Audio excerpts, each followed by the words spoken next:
Hello everyone. তো আজকের দিনটা আমার জন্য খুবই একটা দুঃখের দিন, কারণ আজকে আমার বর চলে যাচ্ছে ডিউটিতে।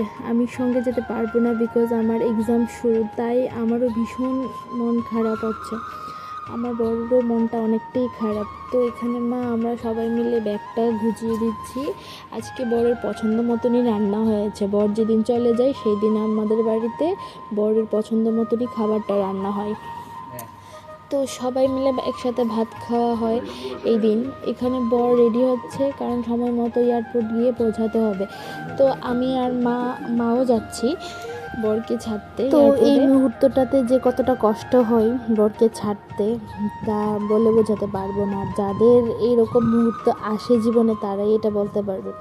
তো এখন যাচ্ছে ঠাকুর ঘরে ঠাকুরকে নমস্কার করতে। তো সবসময় ঠাকুরকে নমস্কার করেই সে বেরোয়।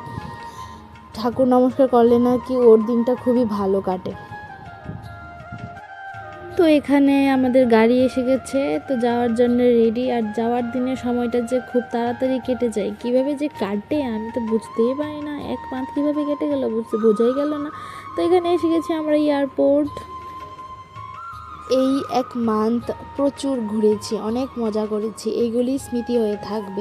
যাদের বর চাকরির সূত্রে অনেক দিন পরে বাড়িতে ফেরে, তাদের ক্ষেত্রে যতদিন বর সঙ্গে থাকে ততদিনই দিনগুলি শান্তির হয়, সুখের হয়। আর যেদিন চলে যায় সেদিনটা বোঝা যায়।